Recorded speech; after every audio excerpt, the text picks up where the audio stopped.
So, where should we begin? Sexual preferences can sometimes be weird. It's difficult to communicate about them. It demands a lot of trust, intimacy, vulnerability in a relationship. Sometimes they're paradoxical because they emerge from some of the very experiences that once were so wounding, and then they turn into sources of pleasure and elixir for desire. I'm Esther Perel. Every week, I invite you into my office to listen in on the sessions with individuals and couples who grapple with a myriad of relationship dilemmas. This week, his turn on, her turn off. His fetish, once her pleasure, now no longer. Join me in the office. None of the voices in this series are ongoing patients of Esther Perel. Each episode of Where Should We Begin is a one-time counseling session. For the purposes of maintaining confidentiality, names and some identifiable characteristics have been removed, but their voices and their stories are real.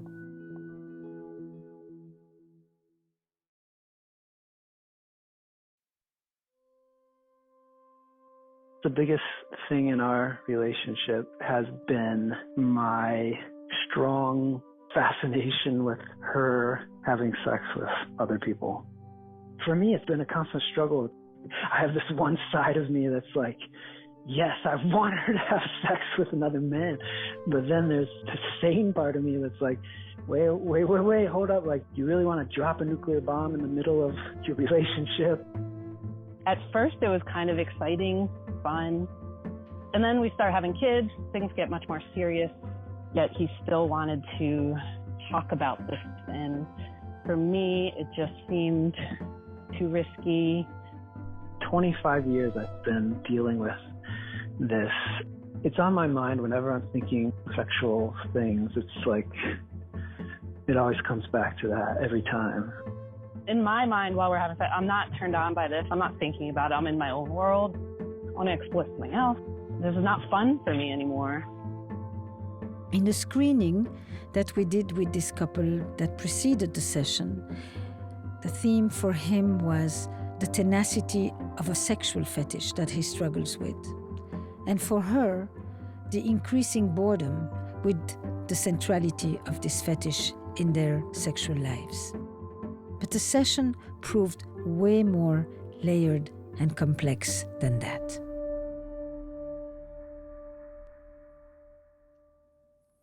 So, what's important for me to know about your world and who you are in that world?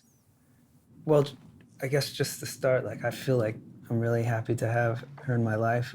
She's really open and thoughtful and honest, and we talk very openly, and I don't think we've ever lied to each other, This is what I remember from the first date, is that she was really true, looking into her eyes, you could tell she was how she acted.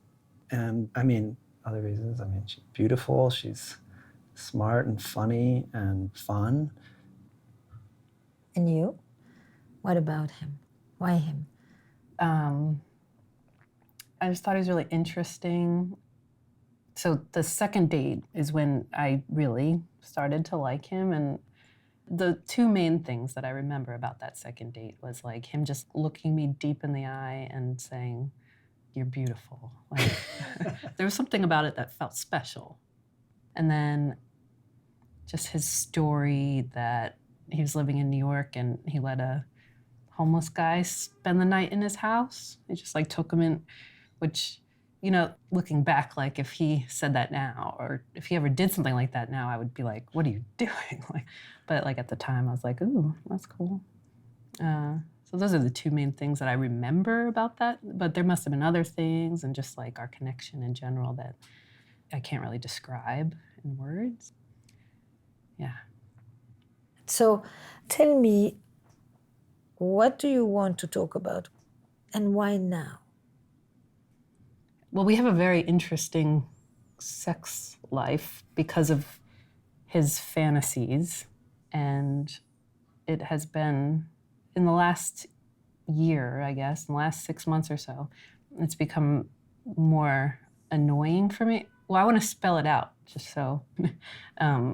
So he always brings up, either during sex or before we have sex, or when he's talking about the next time we're having sex, he'll always just say he wants me to have sex with other men or be excited about it, or he wants me to be turned on by another man, and he wants me to like look forward to it. You want her to get turned on by the thought of being with another man or other men, plural. You want to watch her be sexual with other men. You want to join them in the sex. You want to be a voyeur that they know is there. You want to be a voyeur that is invisible, that they do not know is there. A fantasy is usually extremely specific and detailed. Yeah. It's never vague. Yeah. So like the normal rational me who you're talking to now, you know, doesn't want that at all. Doesn't want my wife to be with another man, you know. But when I start getting into that fantasy, when I get excited about it, I would like her to go out on a date and date some guy and have a love affair, you know. And like, I don't want to participate in it. I guess ideally I would like to see her like while she's having sex. I want to see her enjoy it, or just know she's like loving it, but I don't really want it to happen. No, but that is the definition of fantasy. Yeah, Many fantasies, we would never want them to happen in reality. Yeah. That's the whole point of it. Do you actually meet other men? Not for a long time. In the beginning, before we had kids, we played with the idea. So one time I visited a friend, and then I was like grinding up on some guy at a dance club or something, and then I was sending pictures to him of me dancing with the guy, and he was like, oh, I really, keep doing that, this is perfect, like, good girl. I mean, he might not have said good girl, but that was a really intense weekend for him because I sent that picture. And then maybe a couple years later, I was like sexting his friend, so we would talk about, you know, what we would do to each other and everything. And it was really sexy. I was really into it, and he was really into it, and the other guy was really into it. And I was getting excited, like, oh, this is really gonna happen. This will be fun. And then he all of a sudden was like, nope, you're not doing it. This is going too far. Well, I mean, yeah, I didn't say it like that, but yes, I put the brakes on. It was me that put the brakes on. Yeah. So then I was upset then. I mean, I don't know if upset's the right word. I was mad. I was frustrated because he had me believing this was okay, and I was allowing myself to be excited for it, but I didn't get to do it, and I was upset. So then I feel like after that, I was kind of less excited to do it, because I was like, well, what's the point in getting all excited about it if I'm just not going to be able to do it anyway?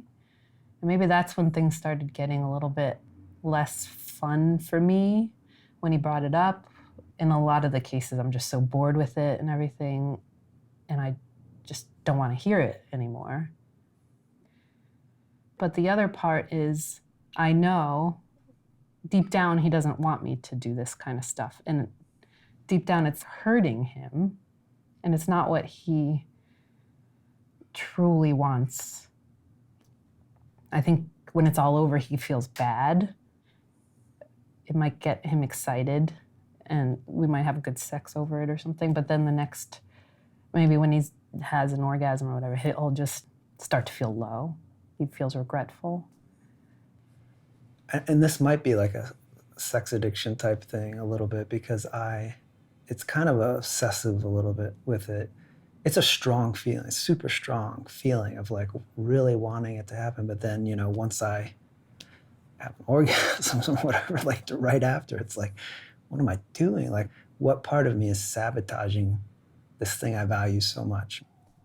And like, I'll try during some of the sex times to go along with it a little bit. Like, he'll say, do you want it? Do you want to have sex with another man? I'll be like, yeah, yeah.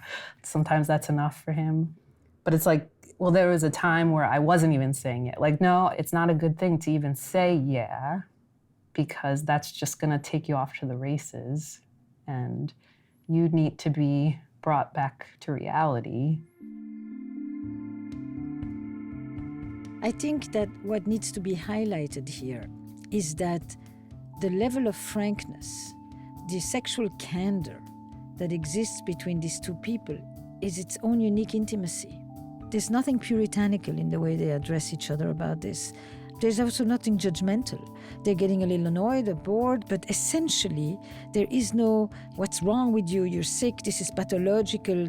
Yes, they highlight the essential quality of the addiction because of its compulsive, obsessive nature, but so is a fetish in some way.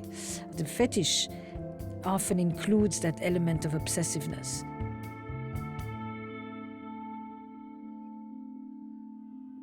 We tried a lot of different strategies. You tried various strategies for what? To get, what are you trying to do? To like get at this fantasy and to make him satisfied. That's the goal? Well, is that why we're here? To make him satisfied? I mean, yeah, I feel like he's the driving force with the sexual desire. I mean, I have a sexual desire, but I kind of feel like masturbating is enough for me a lot of times. Like, I don't know. It's subtle when I actually want to have sex. Like, it doesn't feel like I need it. Usually it's just like, oh, I could go for an orgasm right now and I'll just take care of myself. You know, so in our relationship, his sexual desire is basically what I'm working on for him. Mm-hmm. Yeah. That's why we're here. I really? think. I don't know. Well, this is what we want to talk about too. Is my best self who I should be working toward, is my sexuality part of that? Maybe, but maybe not. Like, I kind of feel like in my top values in life, embracing my sexuality doesn't necessarily need to be part of my best self, but maybe it can be. Is having a good sex life really all that important in life, in our relationship, in general? Yeah. So I have this thing where it's really strong. It's all channeled into this fantasy pretty much, this really strong sex drive. Then it's almost like needing a drug. And when did you discover it? This fantasy? It's a fantasy, it's a fetish, it's a kink. You can call it anything you want. Yeah.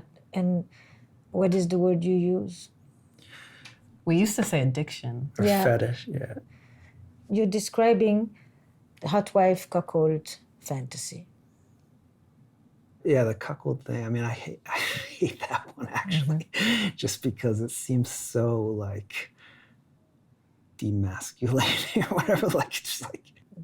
There are many terms out there, so you can pick the one. Okay. Because what will matter is the meaning that you make of it. Yeah. And even this emasculating logic is only one of the many different ways that men experience it. Yeah. It's one of the most common fantasies of men, and it's even more common among gay men. Mm-hmm. So we're not in a very obscure territory. Yeah. But I'm curious, how did you discover it? Because we stumble upon our turn-ons. Yeah. It's not like we planned them. Well, yeah. So in high school, I never dated. I was overweight and girls were not interested, much to my sexual frustration. And then in college, I lost weight. Did you feel like in high school you were often watching how other people were having fun? Yeah. So you started watching early. Yeah. So it probably goes back to that. But then, my first relationship, it's like she flirted a little with other guys and stuff. And one time I just remember we were having sex and I was like, think about somebody else, think about another man. And she was shocked and was like, no. What's that? And so then I never brought it up again. But it was a surprise to me bringing that up. So then with my second serious relationship. It was just something that was throughout the thing. I would bring it up, and it was always a struggle. I hated that part of myself. I hated it because I didn't have control over it. I felt like everything else inside of me, I could pretty much control, even like my weight. I felt like I could control a lot of things, but that thing I could not control, and I hated it. It was really something that I really did not like and wanted it out of me. I hated that part because it was basically sabotaging the things that I valued a lot, And the more you would try to get it out of your system, and the more it would actually manifest itself. Yeah. And that's where you began to think about it being addictive. Yeah. May I invite you to think about it in terms of it speaks, it says something. Yeah. It has a meaning. Sometimes it's important to listen to what meaning it has. What is it doing, not just to you, but also for you? Mm-hmm. When you take a situation that you used to not control, like high school, like all those adolescent years, and now you own it, you initiate it, you introduce it, and you get to control the very thing that you once could not control. Yeah. That was the problem. And then you turned it into a solution. Because you can play her going to someone else, but ultimately she's with you. Yeah. I think it was painful that you can't control the other person's sexuality. Like they are going to have sexual desires that are outside of you with other people and stuff. And I think it's my mind's unconsciously, it's turned it into control, and it turns it into something pleasurable for some reason.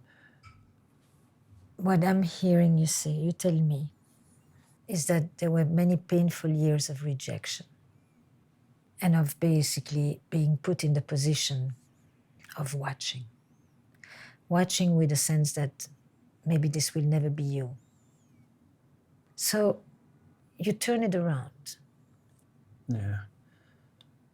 What happens in the erotic mind is that we often create situations that tap into our deepest fears, wounds, but also dreams and aspirations. Because the fantasy allows you to control it. Yeah. It takes that situation that used to be so painful and turns it into excitement and anticipation, which is ingenious. Because it's experienced sometimes as repair rather than repetition. Why am I putting myself back in the same situation? Because I'm actually not in the same situation. It has all the elements of the same situations, but I've turned it around. And now it becomes a source of pleasure. My question is, do you have sex without it?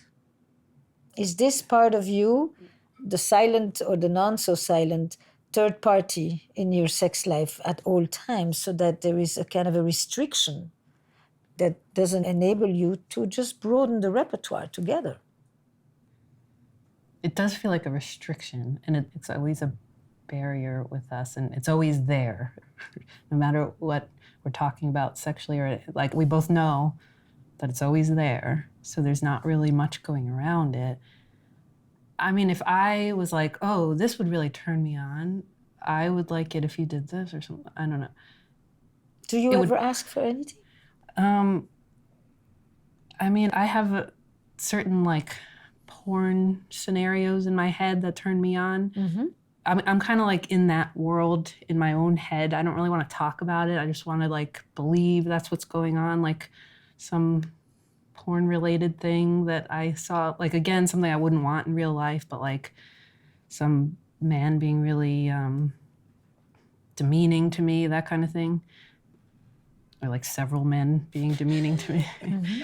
So that's what's going on in my head, and I don't really want him to be a part of all that. And what is the fantasy for you? Well, so it's not really like as specific as his, but like it's like I've watched porn before, and like cream pie gangbang might be something I type in. Well, and just like these little comments that these men make while they're having sex, like when one guy is like ordering the other guys around, I like that. And then the girls, who would be me, I guess, in my fantasy, just like taking it, you know, just like being talked down to, and I'm just like a sex object, and they can care less about me, that kind of thing. That's what turns me on. Right. Usually. And what is the turn on for you? What is it that turns you on in the demeaning, in the gangbang, in the rapey, in the being the object? And when I say what is it, is because I tend to think that our sexual fantasies are a coded language for some of our deepest emotional needs. What he experiences may be translated into a high sexual rush, but what it satisfies is a deep emotional need. I am attractive, I am wanted, I'm desirable, I get to tell this woman how far and how, and she comes back. And years? What's the turn on? What gets liberated? What gets opened up? Mm-hmm. Well, I think the man in my fantasy is just like doing exactly what he wants, and he's feeling really good. It's like, I guess my body is giving him that need, filling that need for him, and I guess I feel like I'm doing my job. Does that make sense? As in, can I understand what you're saying? Of course I do. Mm-hmm. But I think that you've spent so much more time in his head and in his erotic mind than he has spent in yours. Yeah, definitely. And there is a certain lack of curiosity on his part vis-a-vis you. And in effect, you have, over time, developed a lack of curiosity vis-a-vis yourself, too. You spend more time managing his wishes than actually remaining an active participant. And so that will bring more resentment. Yeah. I mean, I guess, I want to say in his defense or whatever, but... Please do. But I mean, I don't say that it's important to me. And like, I don't feel like I need it. I think I satisfy myself enough with my own thoughts on it. And like, while we're together too, I thought I was like understanding myself enough, like, because I understand the ideas that turn me on and everything. And I'd say it's good enough. I just want him to understand it more. Yeah. Well, I know you do. Yeah. But I don't know if he... Okay, yeah. And why am I asking this? Because it's an important dimension of your relationship. It's also one of the few places where you actually meet the two of you. And I understood that. You said, I've got my thing, I'm set, I have my toys, I have myself, I have my fantasies. I don't really need to engage. But in the same breath, you're telling me I'm getting bored, I'm getting resentful. I start to feel like his fantasy controls our sexuality. And all I do is try to skirt around one way. And that, in the long term, is not particularly the best place to land.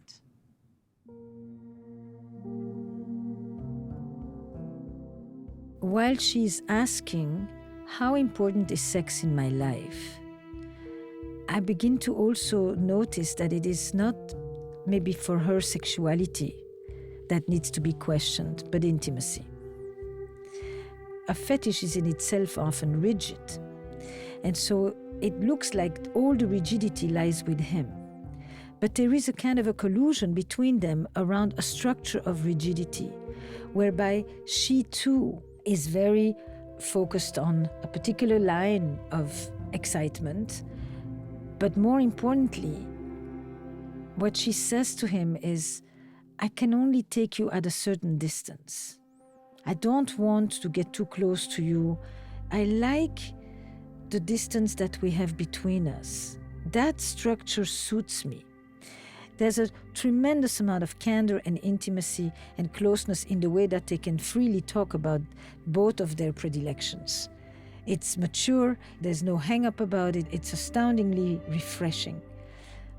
Where they get more challenged is when they talk about levels of closeness and qualities of connection.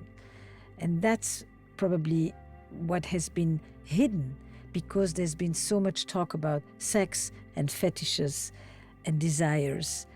And in fact, there's a different conversation that needs to take place between them. And so this is where we're going to go.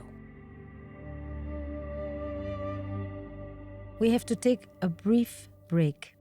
Stay with us. I guess, we've talked about this a lot, and I think it's like, what is the ideal situation? After you've been married for 15 years, what's the ideal sex life with two people? Is it you just think of your own things in your head and you have sex and, it's good, it's fine. Is it you make love where you're like, I love you so much. So it's not so much sex, it's just like, I just love you and I'm expressing it this way. Or is it where my fantasy was, where like she was very excited about somebody else, I was very excited. Do you push that limit further, and is that worth it? The risk, is it worth the risk for the excitement? What's the ideal thing after being married for 15 years? What's the ideal sex life? That's what we've been wondering about. And you think I have the answer to this? That's why we're Because here. there's one ideal and it's a set answer and it's a one size fits all? No. But it seems to me, I could be wrong, but it seems like I look around at all the other people, couples in our neighborhood and stuff, or I know my friends, the friends I've talked with, and it's all mediocre at best kind of sex life, like if they've been married this long. Honestly, I think our sex life right now is above average, and it gets frustrating sometimes. I annoy her with that, And you harbor shame. I do harbor shame when I feel like I pushed it too far. Right. Yeah. So those are the pieces. Yeah. And what makes you have a more, what you call a more than average sex life, is not just the sex that you are having, but the amount of conversations and explorations that you are having about your sex life. Meaning it's an important part of your life. It has a lot of value, and sexuality became the place where you experienced a lot of wounding and also where you experienced a lot of healing. For someone else, it could have been art or fishing or cooking or something. And so then the question is, do you ever watch the porn with him? Do you ever bring him into your own erotic space? It's usually if we bring porn in, I watch it and he doesn't. Like, he'll just go down on me or something while I watch it. You're the one watching him and he is acting on you. Mm. Okay. So the ideal is all of this. It's not a set pattern. In fact, it's the flexibility. It's the fact that it changes. There's a difference between what works, what's exciting, what's at the core of my erotic schema, and then there is, how do I feel about it? Do I accept it? Do I understand it? Do I make sense of it? Do I just integrate it into a part of me? A very special, unique, convoluted, irrational part of me. Or is it conflictual? It's every time I think about it, I would like to eject it. The part of me that doesn't like it, that rejects it and feels shame, is the part that realizes that it's so strong and that it's willing to risk my family, everything to get it. Give me an example. Well, good examples with my friend. I orchestrated it and I really wanted it to happen, and it would have happened if I didn't put the brakes on. And if it would have happened, who knows where that would have led to? She might have fallen in love, or it might have led to her going out with other guys and falling in love eventually and get divorced or something. I don't know, but that's an example. And you stopped it. I did. But I feel like it was close. It's barely. I mean, I would like to not take it as seriously, think, oh, this is just my adolescence who's hurt and it's a playful thing. But it takes me over in this strong thing that's willing to risk everything. Do you ever talk to it? I don't know if I talk to it. What would you say? If I talk to it?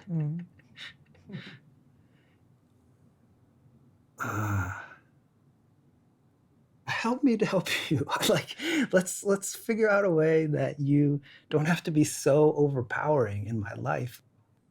I'd rather not my life be destroyed by you. Let's be friends. So we don't let's not be enemies so that you don't destroy my life.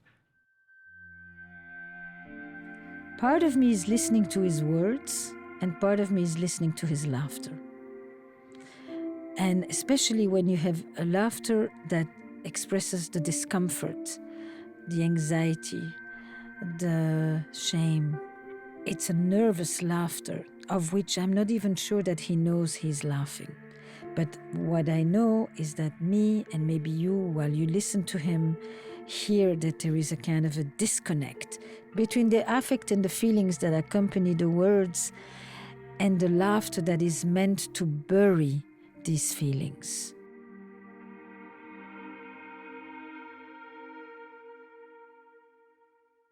When I laugh like this, what I actually feel?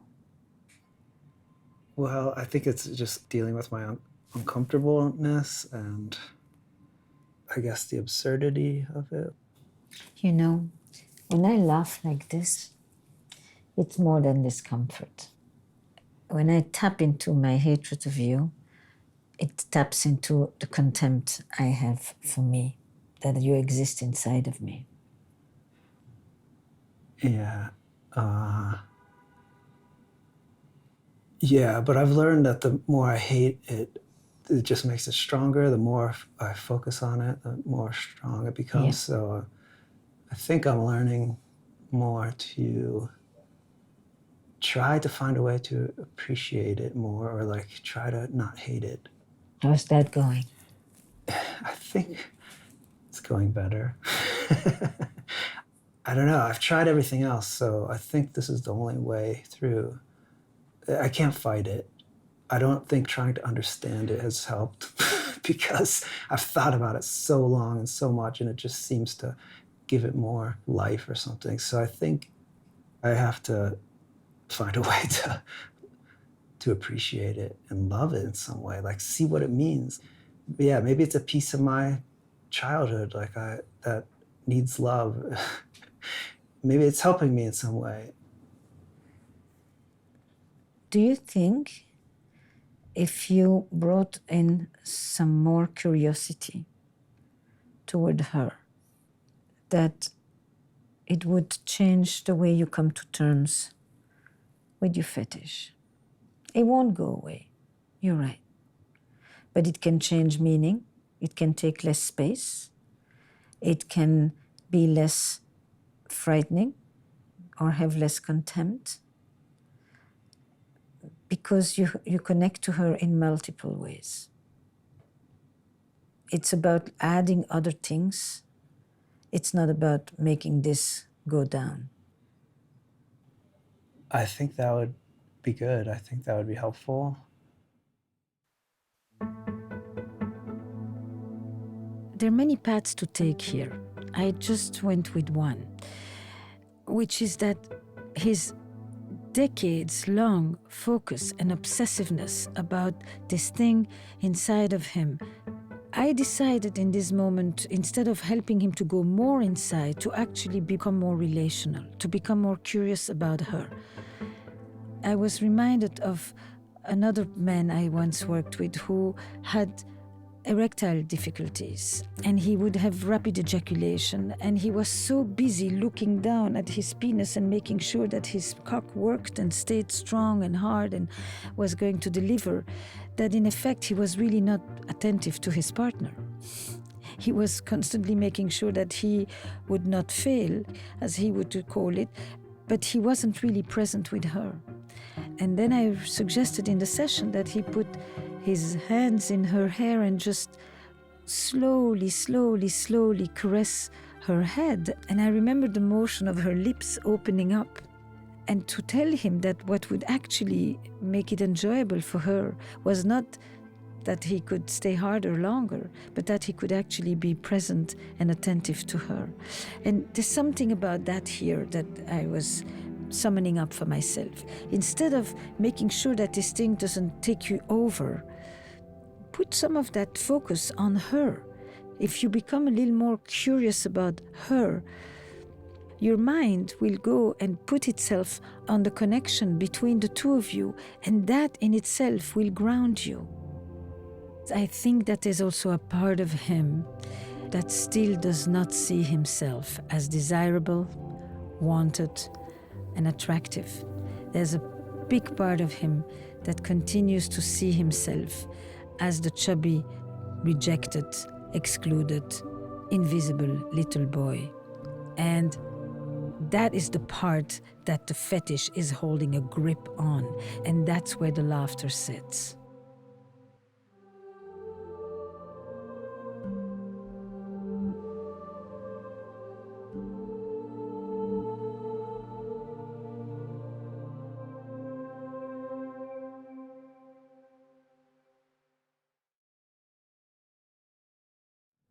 Do you experience her desire for you separately, in and of itself? Sexual desire? Yes, yes. A little.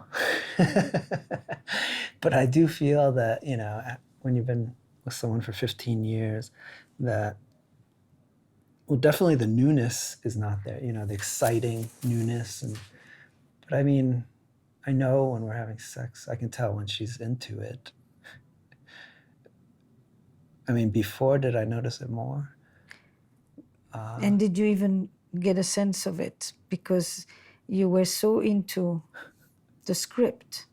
Yeah.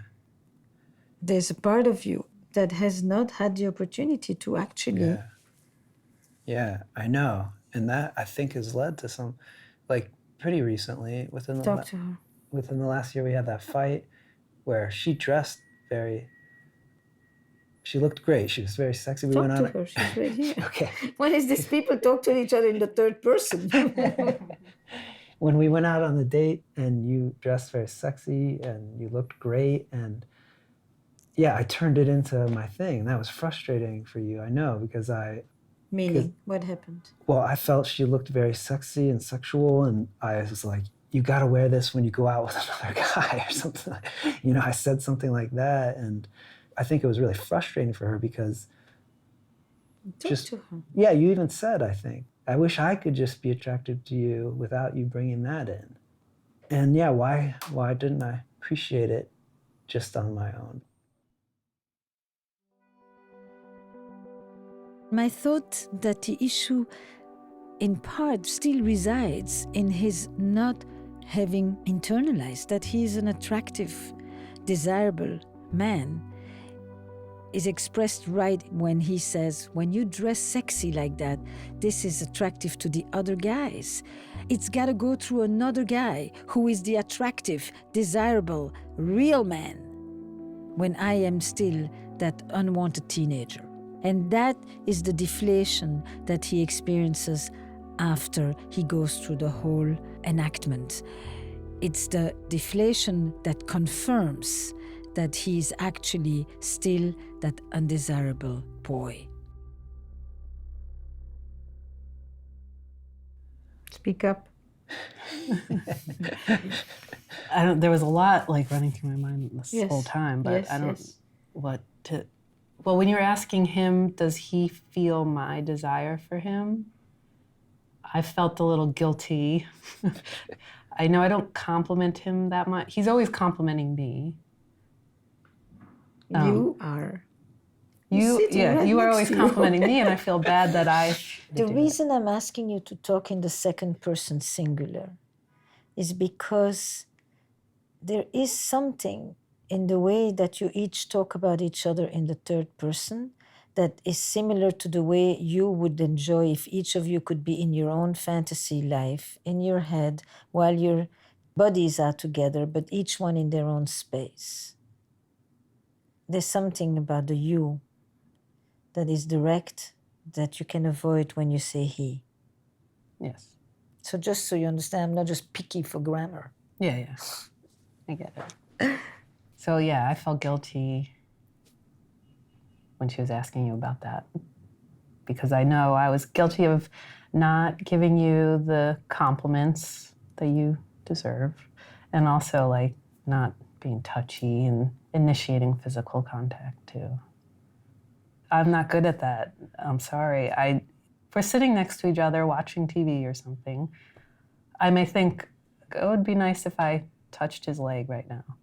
I don't do it because I feel uncomfortable. I don't initiate hugging you or kissing you and everything. I appreciate when you initiate hugging me and kissing me, and I'm very happy somebody's doing it. You really help us to stay connected because you do that. It's just, for me, it's hard. I don't know, it's just hard. It doesn't come natural. You can't just say that. Why not? Because it's a cop-out. I'm not good at this. After 15 years, it's a cop-out. Because it's 15 years you're saying, I'm not good at this. Mm-hmm. You know, he's spent all his time trying to figure out what roils inside of him. And are you comfy touching, kissing, hugging your kids? Yes. Or also reluctantly? I always was when they were baby. I feel like maybe I'm getting a little bit more uncomfortable. I enjoy hugging them and I enjoy kissing them and I initiate it, but I do also enjoy distance. He enjoys family couch time where all four of us are like sitting right next to each other, and I'm just like, okay, I'm gonna go to the other couch. I enjoy having my space. I know I have a part to play in the barriers of our sex life because I put up a little distance and I'm not as comfortable being physical with you. So it leaves a lot of space for your fetish to come out. And you do deserve to have me like being more touchy with you and hugging you and everything. I wish I could do that more. I think my ideal self would like it. I could see that being nice. It's just like anytime you're uncomfortable. But you can be uncomfortable because it feels intrusive. You can be uncomfortable because it feels demanding. You can be uncomfortable because it feels extracting. You can be uncomfortable because it feels non-consensual. Uncomfortable is a code word for a bunch of other things. Mm-hmm. So it's not enough to just say, I'm not good at it, because it lacks curiosity, and you're too smart for that. Like, why not? My ideal self would love to feel more expressive physically, and it would actually enrich the vocabulary between us so that we don't get organized by this one aspect of his sexuality. How do you expand the repertoire? It's not even that you diminish the fetish, you don't, but you sometimes diminish its ambitions. You diminish the space it takes. And that happens because you enrich other parts. Because both your scripts, your erotic scripts, are high intensity, low emotion. Your porn script is a high intensity, low emotion. Actually, the whole turn on is because of the low emotion. You like the guys who are not thinking about you, you don't have to think about them, everybody gets to do exactly what they want, and that is very freeing. There's no caretaking. Mm-hmm. And that works wonders for you. Mm-hmm. So it works well because you actually are in a similar zone, high intensity, low emotion. But what you're saying is after X amount of years, it starts to feel a little rote. So how do we introduce other intensity? And now the question is, do you just find other high intensity, low emotion, or do you bring in a little bit more emotion? Well, I don't like the sound of bringing emotion. Yeah, I got it. Well, I was thinking it might be nice to bring in some emotion, but yeah, I don't know. How would you want it? How would I want it? Yeah. Well, just what I think I would like is us talking and then touching and then it leading to sex like that. Well, I would just be so surprised, even if I'm like, oh yeah, I'm touching you, I'm comfortable with this. And I'm like, yeah, I'm so into you, you're so sexy and everything. I still feel like the fetish is gonna come and take over no matter what. Yeah, I think we'd have to make a conscious effort to bring in other things. Well, and when the fetish creeps in, you would have to ignore it. Oh, yeah, you acknowledge it, but then you disinvite it. Actually, you ask it to look at the two of you. Yeah. Maybe try. I mean, you've tried a zillion different things, but it's like you're trying to push it down, and then it just springs back up. Yeah. So that rarely works. Mm-hmm. But you can subvert it. You can give it a different role.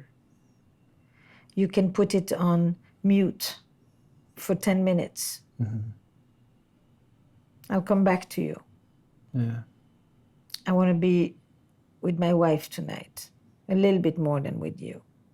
But there needs to be something then here of which the volume rises. If this space is too quiet, then the voice of the fetish takes over. Yeah. But in that realm, I just don't understand how people could have an orgasm thinking of love for their husband and wife. Like, it's not the goal. You're not doing that. I mean, isn't that kind of what we're talking about? No. No. Well, I guess I'm just wondering, like, if we're talking about making emotion a part of our sex life, I picture, like, the goal, doesn't that mean... Because when you talk about the sex life, you're talking about the act of sex. Yeah. When I'm talking about your sex life, I'm talking about an energy. Okay. A presence. Yeah. The air. I'm not talking about what you do. Talking about a quality of aliveness, of vibrancy, vitality, imagination, playfulness, curiosity. That. That makes sense, yeah. Okay. Right? What's the erotic charge between these people? Do they even notice when somebody gets dressed up? Do they notice when they look good? Do they take a minute to look at each other? Do they remember that they are sexual beings? It's everything in between, which unfortunately people don't call sex. But of course it is, because you can do sex and feel nothing. Doing it doesn't tell you much. And part of what you both are looking at is the quality of the experience. So I often think, sex isn't just something you do, it's a place you go. With him, with yourself, in your fantasy life, in your mind. You go to a place that is free of charge, no emotional responsibility. That frees me up. That's the low emotion piece. It's not that you don't care about him or anything. It's just you take for granted that he tells you nice things or that he comes and he hugs you and you enjoy it because you know it's important and you know that he takes care of the quota. And then you just kind of get away with it by saying, but I'm not into it or it's not my thing. Rather than if I want him to talk to me slightly differently, I have to talk to him slightly differently too. Like if I want him, I mean, I don't think I need him to talk to me differently. If he felt more seen, liked, desired, appreciated in that way, he would rely slightly less, perhaps, on this one script that he has elaborated over decades to fill all those needs for him. Mm-hmm. What are you thinking? Yeah, I think that makes sense.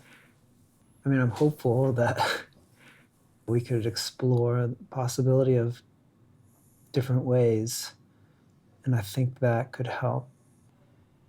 And yeah, it doesn't have to be sex so much as touching, and we do a good job of talking openly and intimately. I think it would be also good if we could connect physically at the same time or as an expression of that. I feel like we kind of tried this, though, right? Remember that time where I was like, I'm going to hug you every morning when I wake up? Remember that? Yeah, I remember. Well, and I was committed. And what happened? I was committed to doing it, but you didn't seem to enjoy it, or like it wasn't helpful. I mean, one option is we schedule the sex instead of sex one time. We do that. At least that would be a way to experiment with it and see. Well, you're saying to like massage each other or something? Well, no, just like talk and look and be close in bed, talking and looking at each other and just touching. Mm-hmm. You know what? You're skeptical. Well, yeah, well, I don't think it would work. I guess I just don't know how that is a solution moving forward. When you decide to do more exploration, just to get less in a narrow groove, you can't constantly measure outcome on the spot. I did this, didn't work. I did this, it didn't change. That is a terrible way to explore sexually or emotionally or in any form of exploration for that matter. The whole point of exploration is a different relationship with the unknown, in which you tried once like that, once like that. You talk about it, you check it out or you don't, but you leave it open-ended. If you put yourself in a testing mode, pass-fail, you're going to give up very quick. It's utterly not motivating. But there's a part of you that says, if we want this to remain interesting, fun, rich, something we enjoy together, then yes, we need to innovate. But it doesn't mean this position, that position. It means to innovate the conversation between us, the connection between us, the time we spend alone that is not about sex. It's actually creating erotic spaces. And when I say erotic, I mean spaces for curiosity, for exploration, for aliveness. And that may mean that maybe the couch is not the place. Maybe the street is the place, because on the street, you know for a fact that there are boundaries. Mm. Maybe the club is the place. It can be the comedy cellar. It can be experiences. When I say emotion, I'm not talking about just sitting and dabbling in the fragile zones of our feelings. I'm talking about other levels of interaction. I say comedy because I think laughing together is incredible. So in my book, this is part of working on sex. I know it feels like, what does that have to do? Mm-hmm. But it does. Yeah. Mm-hmm. Because sex is about energy. It's about release. It's about pleasure. It's about spontaneity. All of that is part of the broader question of what do we do for the next 15 years?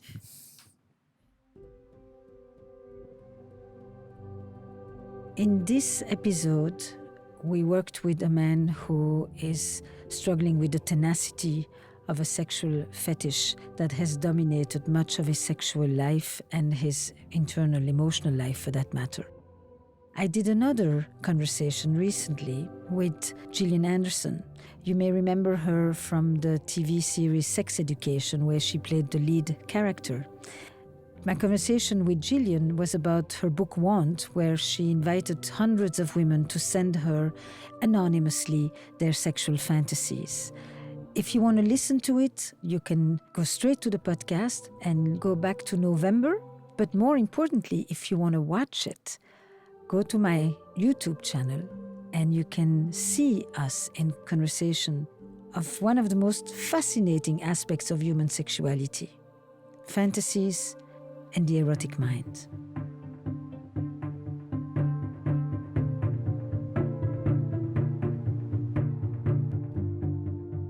Where Should We Begin with Esther Perel is produced by Magnificent Noise. We're part of the Vox Media Podcast Network, in partnership with New York Magazine and The Cut. Our production staff includes Eric Newsom, Destry Sibley, Sabrina Farhi, Kristen Muller, and Julia Natt. Original music and additional production by Paul Schneider. And the executive producers of Where Should We Begin are Esther Perel and Jesse Baker. We'd also like to thank Courtney Hamilton, Mary Alice Miller, and Jack Saul.